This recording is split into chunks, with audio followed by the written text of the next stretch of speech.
versículo 1, a palavra de Deus diz dessa maneira: Jefté livra os israelitas.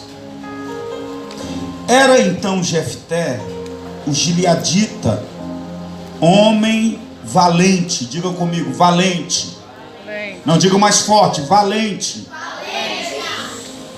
Porém, digam, porém. Não, diga assim, com mais expressão. Porém, filho de uma prostituta. Jefté era um homem valente, gileadita, porém era filho de uma prostituta, porque Gileade gerara a Jefté. Também a mulher de Gileade lhe deu filhos, os quais, quando já grandes, expulsaram Jefté e lhes disseram: não herdarás em casa de nosso pai, porque és filho de outra mulher. Então Jefté fugiu da presença de seus irmãos e habitou na terra de Tobi. E homens levianos se ajuntaram com ele, e com ele saíam. Passando algum tempo, pelejaram os filhos de Amon contra Israel. Quando pelejaram, foram os anciões de Gileade buscar Jefté da terra de Tobi, e disseram a Jefté: vem e ser nosso chefe, para que combatemos contra os filhos de Amon. Porém Jefté disse aos anciões de Gileade: porventura não me aborrecestes a mim e não me expulsastes da casa de meu pai? Por que, pois, vindes a mim agora, quando estais em aperto? Queridos, eu queria que vocês olhassem para mim aqui agora.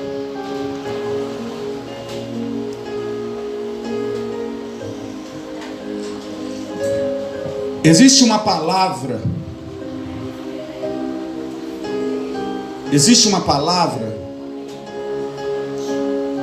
que ela tem se tornado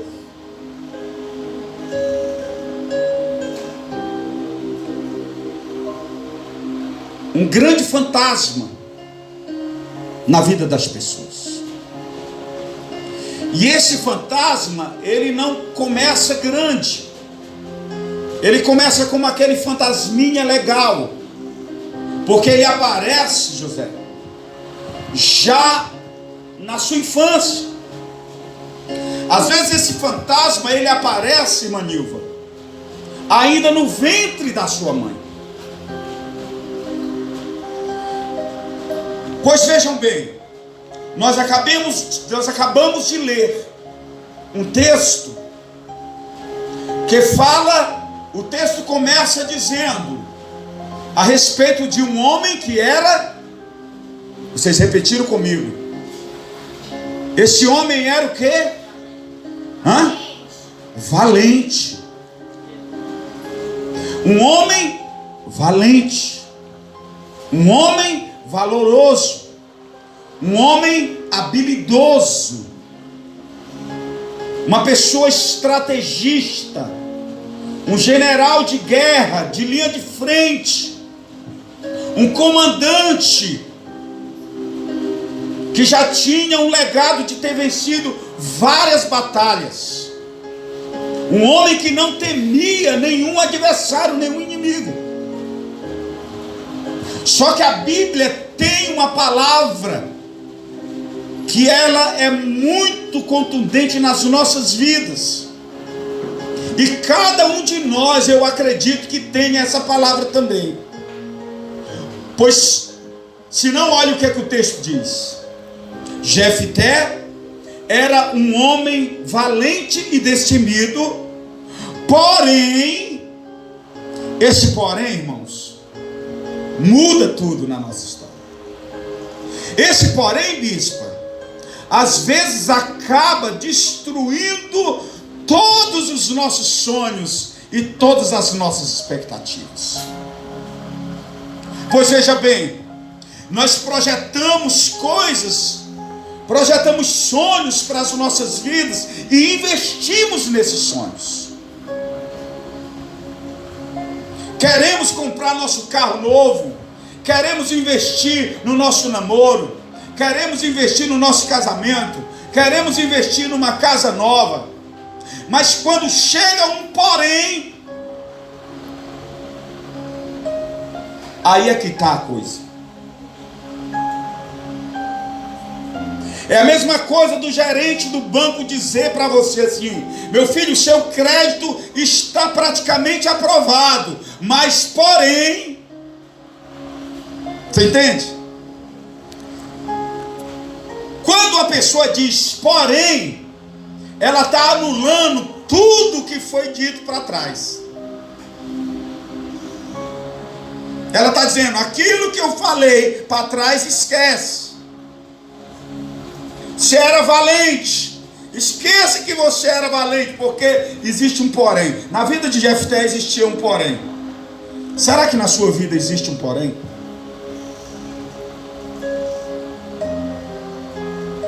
Pastor, eu gostaria muito de servir ao Senhor Jesus, porém, na minha vida existe algo que todas as vezes que eu quero me levantar, esse algo me derruba.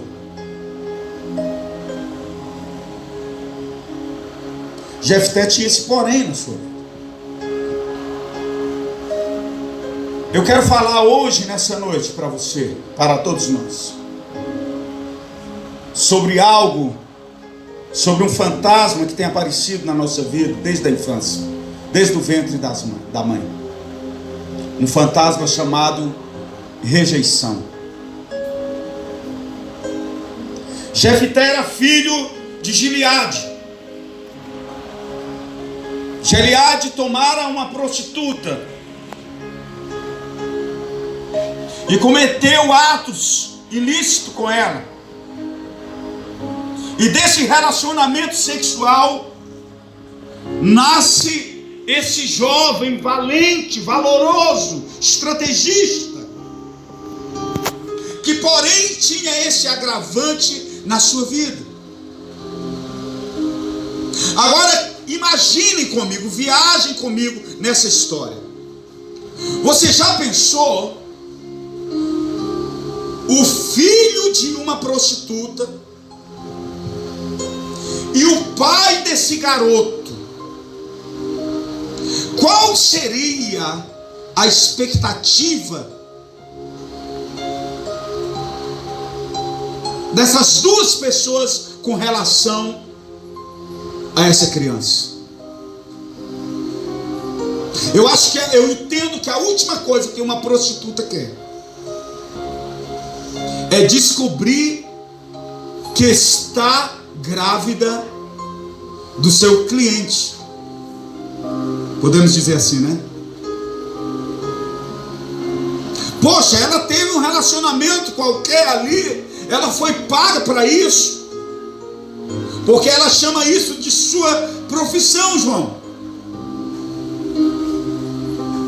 E agora a última coisa que ela gostaria que acontecesse foi uma gravidez precoce.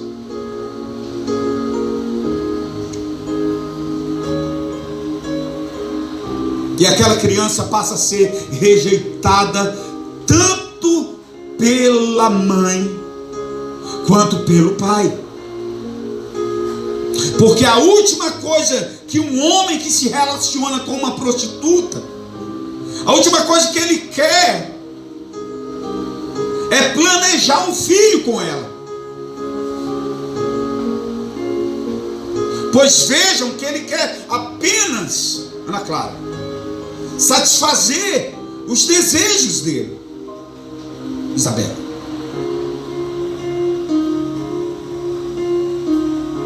Érica Vitória, Joyce. A rejeição estava dos dois lados.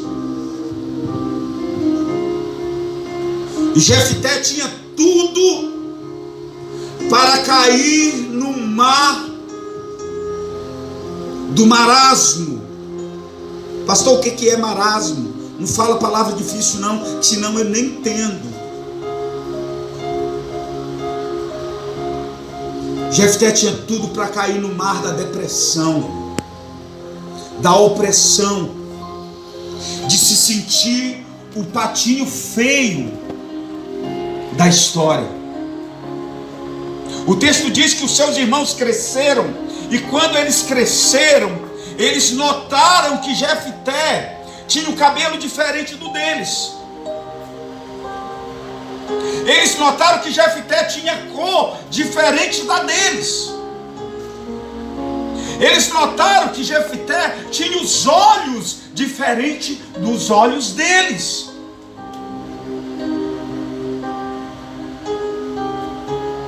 Ele tinha vários irmãos, filhos de uma mulher só, mas apenas Jefté era filho de outra mulher. Então as características, as fisionomias genéticas eram totalmente diferentes. Talvez os seus irmãos tivessem o cabelo encaracolados, Black Power, Rastafaris, e Jefté tivesse o cabelo liso, ou o contrário disso. Talvez os seus irmãos tivessem as pupilas dos olhos empretecidas, escurecidas, ou amarronzadas, ou um pouco amareladas.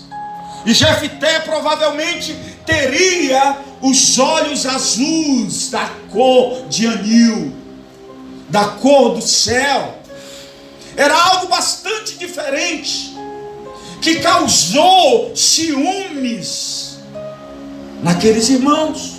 Maria Eduarda, os irmãos dele, quando cresceram e tiveram entendimento, a primeira coisa que eles fizeram foi chegar diante de Jefté e disse: você não terá parte na herança do nosso pai, porque você é diferente demais, você é um patinho feio, nós vamos te desprezar, nós não vamos querer que você herde conosco a herança do nosso pai. E a Bíblia diz nesse mesmo texto que Jefté pegou suas coisinhas, suas roupinhas, as poucas coisas que ele tinha, colocou na sacolinha, naqueles pauzinhos com a sacolinha, fez uma trouxa e saiu andando a pé e chegou numa cidade chamada Tobi. E ali ele não tinha amigos, ali ele não tinha conhecidos, ali ele não tinha a Maria Eduarda, que tinha a Ana Clara, que tinha a Isabela. Ali eles não tinham uma professora de dança. Ali eles não tinham, Jefté não tinha um pastor, não tinha ninguém.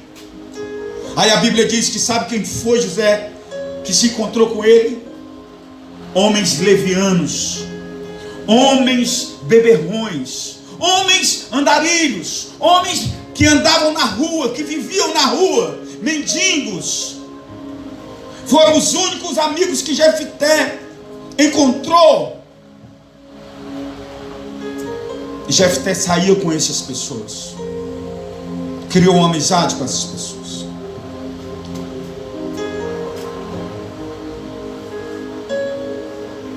A Bíblia vai dizer lá no livro do Gênesis de um garoto que nasceu com um dom.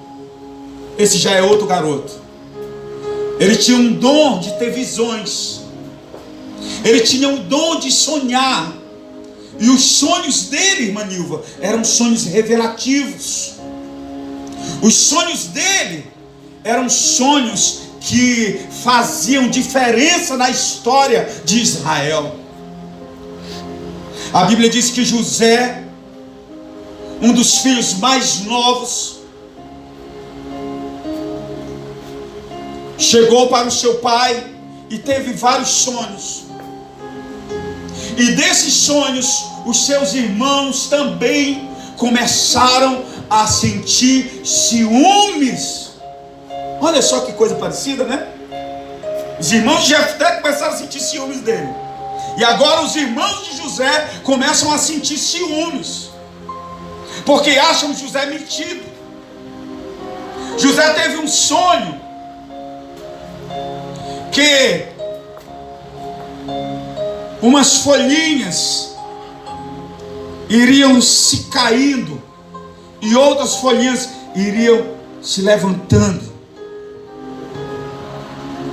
Árvores pequenas. E aquelas que estavam de pé representavam José, que dominava todas as pequenas, que representavam seus irmãos. Os irmãos de José ficaram muito chateados com ele. Inventaram um complô contra José. Acredito que foi o que eles fizeram. Eles levaram José para o deserto. Colocaram José dentro de um buraco. E quando um grupo de mercadores passou,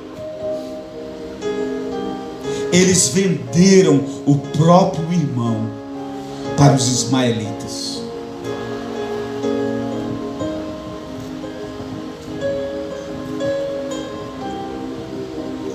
José era uma das pessoas que poderia ser o maior candidato a não ter nenhum gosto pela vida, o maior candidato para ser a pessoa mais revoltada da vida, porque foi desprezado pelos seus irmãos, porque foi vendido pelos seus irmãos.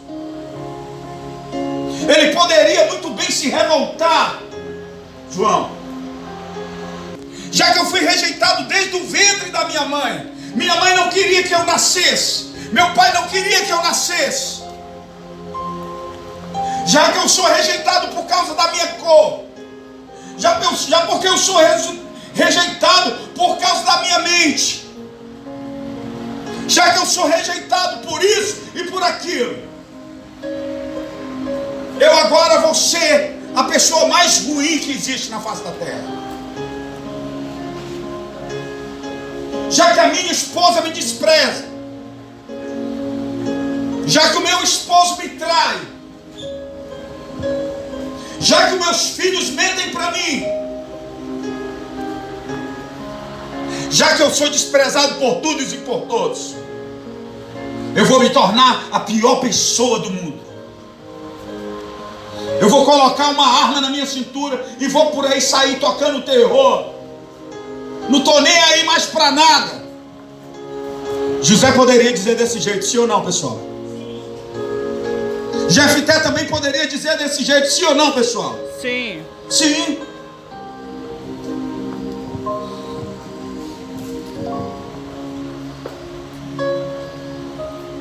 Lá no livro de Mateus, no capítulo 1, a Bíblia vai falar de uma árvore genealógica gigantesca, vários nomes. Fulano gerou Ciclano, Ciclano gerou Beltrano, e assim por diante. Quando chega lá pelo versículo 14 ou 15, ele vai dizer assim, ó: e José, marido de Maria, gerou a Jesus, que se chama o Cristo. Jesus nasceu numa cidade, para começo de história, ele nasce em uma manjedoura. Manjedoura não é berço. Manjedoura, para quem não conhece, não é um lugar confortável. Manjedoura, eu vou logo revelar para vocês, é um estábulo, é um lugar onde os jumentos dormem, onde os bois se acomodam, os cavalos ficam ali. É um lugar fedido, cheio de cocô de jumento. Mas foi o único lugar aonde José arranjou para que Jesus nascesse.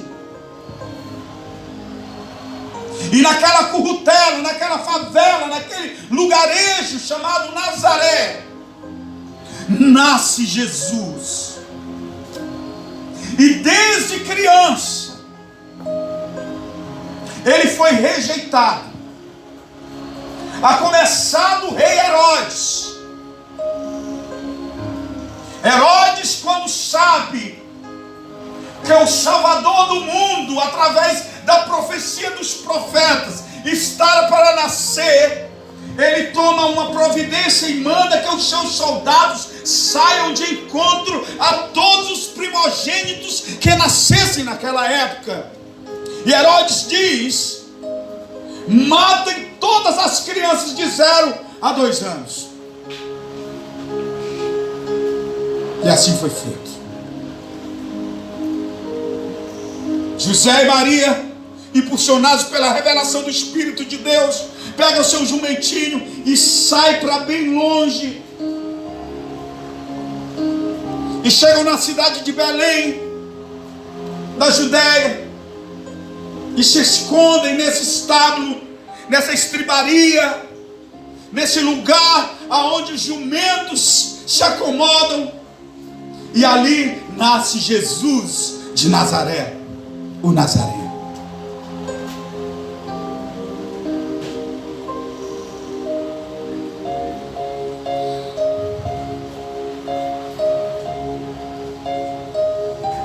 A diferença social dessas pessoas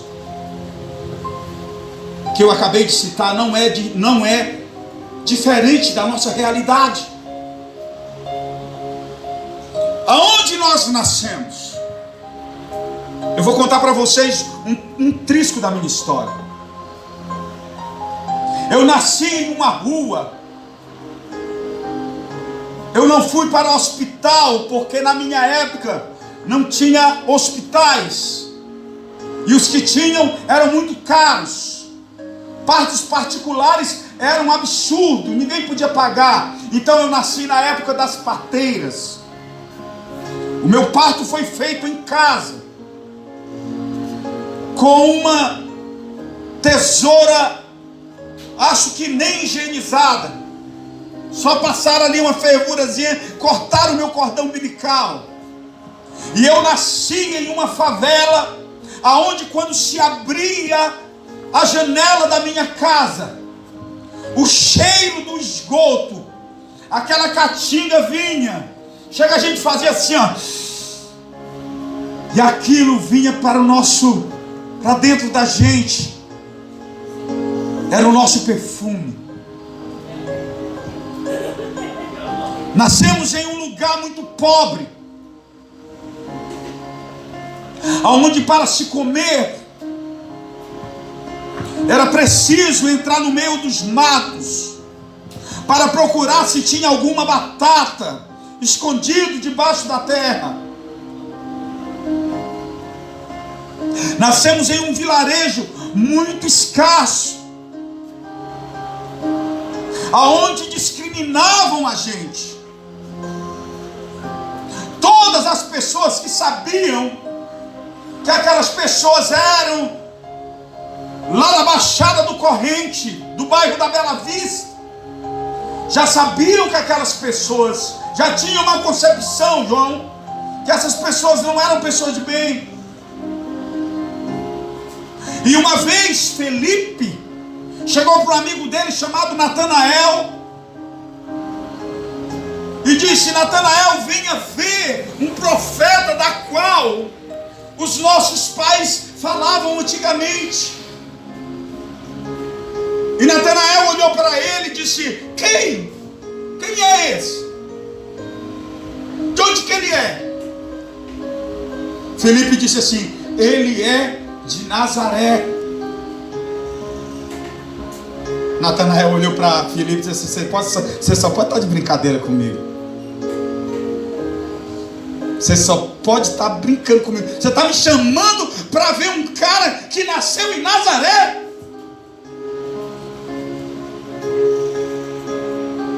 Olha, Maria Isabel, sabe o que ele disse para ele? De Nazaré não sai nada que preste. Pode alguma coisa boa sair de Nazaré? Todos rejeitavam Jesus. Todos rejeitavam o lugar onde ele nasceu. Todos rejeitavam a sua descendência. Todos rejeitavam a sua família, porque era família humilde, família pobre. Todos rejeitavam Jefté, porque era filho de uma prostituta. Todos rejeitavam a José, porque era um homem sonhador. E todos, nessa noite, podem estar rejeitando a você e a mim, porque nós também temos um porém. Nós também temos um porém na nossa vida. Eu não sei qual é a rejeição que existe na sua vida, mas eu quero dizer para você que eu contei até agora os fatores negativos da história dessas pessoas. Agora eu vou contar-lhes os fatores positivos de todas essas pessoas. Você sabe quem foi que se tornou Jefté? A Bíblia diz que ele chegou, estava lá com os levianos, com os mendigos, e de repente houve uma grande luta, uma grande contenda entre os amonitas e o povo de Israel. E os chefes do estado, os anciões da casa de Israel, se viram apavorados e foram procurar Jefté e disseram: vai combater conosco. Jefté disse: eu só vou combater com vocês se depois, quando eu voltar com os amonitas nas minhas mãos, vocês me elegerem juiz em Israel. Está feito o acordo. Quando eles voltaram, tudo aconteceu conforme essa palavra. Jefté, sabe quem foi que ele se tornou? Um dos maiores juízes de Israel. Quem era Jefté no começo? Homem valente, porém filho de quem? De uma prostituta. Valia nada, né? Aparentemente. Quem era José? Rapaz sonhador, cheio de revelação, cheio do Espírito de Deus, porém escravo dentro de um buraco, vendido como escravo. A Bíblia diz que quando ele chegou dentro da prisão, o copeiro do rei teve um sonho, e esse sonho não sabia interpretar. E como José era homem de interpretação de sonho, ele chegou para aquele copeiro e disse assim: olha, o teu sonho é isso, isso, isso e isso. E ele ficou abismado. Sabe quem foi, encurtando a história? Sabe quem foi que se tornou José? Nada mais, nada menos do que governador do Egito. Você pode dizer assim: uau! Uau! Não, mais alto, para a gente ouvir aqui. Uau! Uau!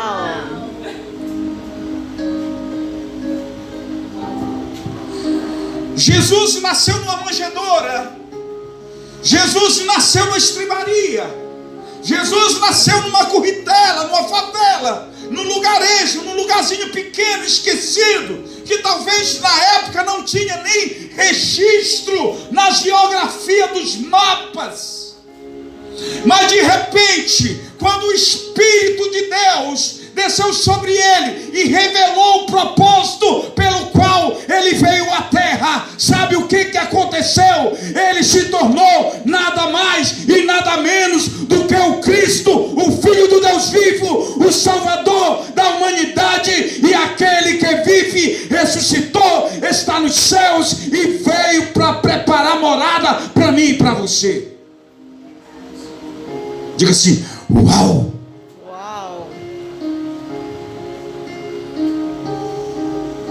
Eu quero dizer para você só uma coisa: Não importa qual é o defeito que você nasceu. Não importa se você tem os olhos azuis ou se você tem os olhos negros. Não importa se você é loira, ruiva, morena, moreno. Não importa se você tem barriga de tanquinho ou se você parece um balofo igual o pastor.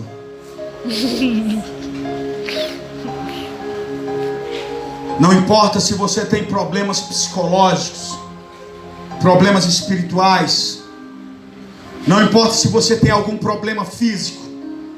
Não importa se você é pobre e não tem condição de comprar nenhuma bicicleta para vir à igreja. Não importa se os seus amigos andam de carro.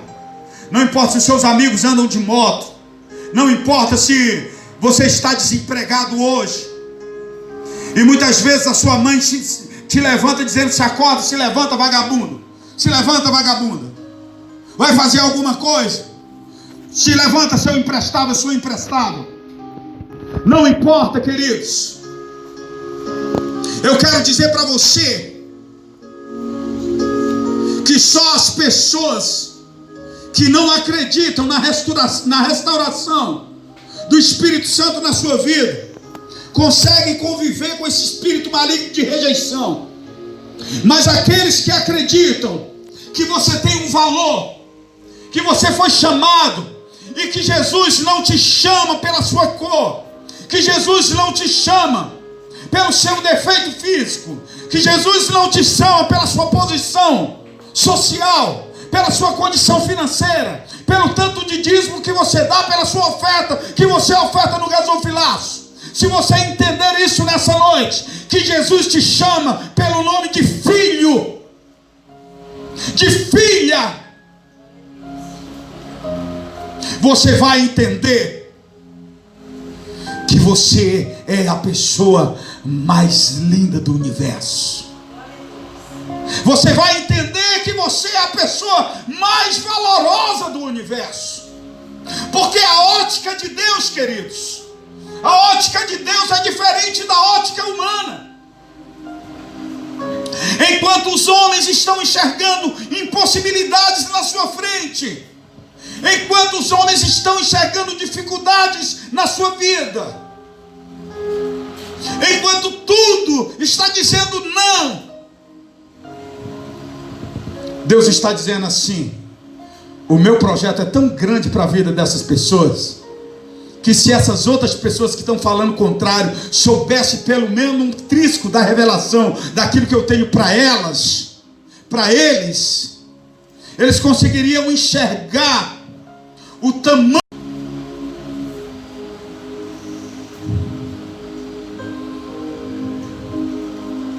Se vocês conseguissem compreender isso.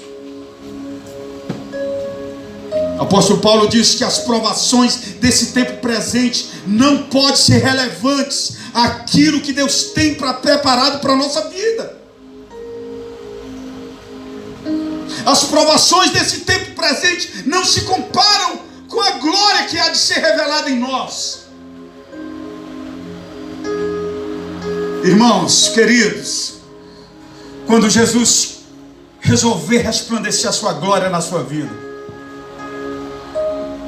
não há palavra maldita que supere aquilo que ele está dizendo. Não há palavra de maldição hereditária que vai subsistir aquilo que Deus está liberando na sua vida. E eu quero profetizar hoje em nome de Jesus. Eu quero profetizar hoje em nome de Jesus. Amém? Amém. Eu quero profetizar hoje em nome de Jesus. Sobre a sua vida não vale encantamento. Aleluias. Deus tem um propósito a revelar. Deus tem valores a revelar. Quem sou eu? Pastor, eu não tenho expectativa de nada, porque eu moro no Buena Vista 4. Os meus amigos são drogados. Algumas amigas minhas já caíram na prostituição. Algumas amigas minhas já estão atoladas no alcoolismo, na feitiçaria, na macumbaria. E eu estou vendo a minha vida ir no mesmo rumo, no mesmo barco, na mesma direção, no mesmo caminho. Eu quero dizer uma coisa para você e eu quero finalizar aqui, queridos. Jesus está batendo no peito e dizendo assim: olha, eu sou o caminho, eu sou a verdade e eu sou a vida. Ninguém vai ao Pai a não ser por mim. Entrem pelo caminho chamado Jesus.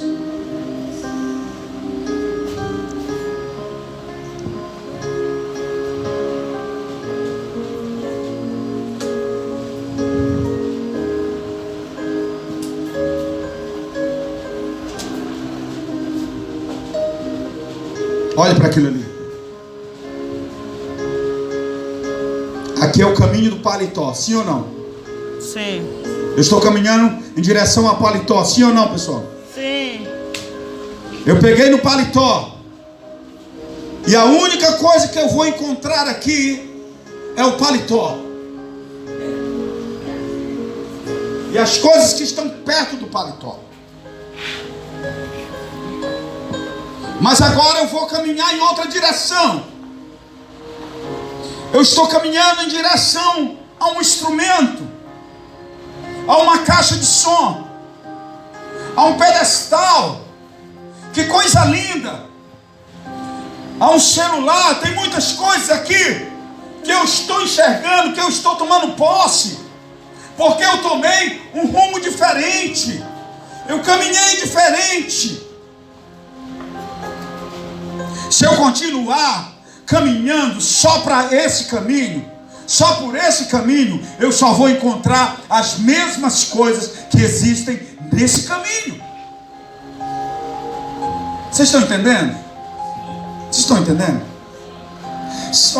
Vou dizer para vocês: se eu continuar andando só por aqui, eu só vou encontrar as coisas que estão aqui. Mas se eu mudar minha rota, eu vou encontrar outras coisas. Vocês sabem o que é que significa a palavra pecado no latim? P de pé, K de cair. No latim chama assim, ó, peccare. Peccare.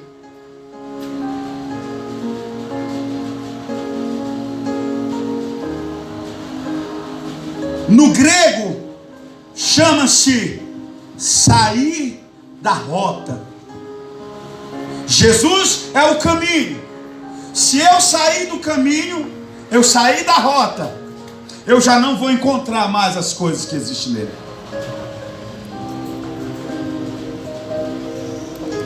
A única coisa que vai te fazer um derrotado é se você sair da rota, é se você não entrar pelo caminho.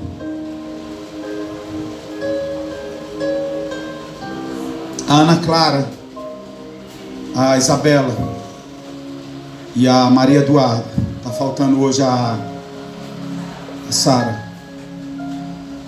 Elas chegaram para a pastora, para a líder dela da dança, e disseram: pastora, nós precisamos retornar à adoração. Porque uma pessoa que um dia recebeu o Espírito Santo na sua vida,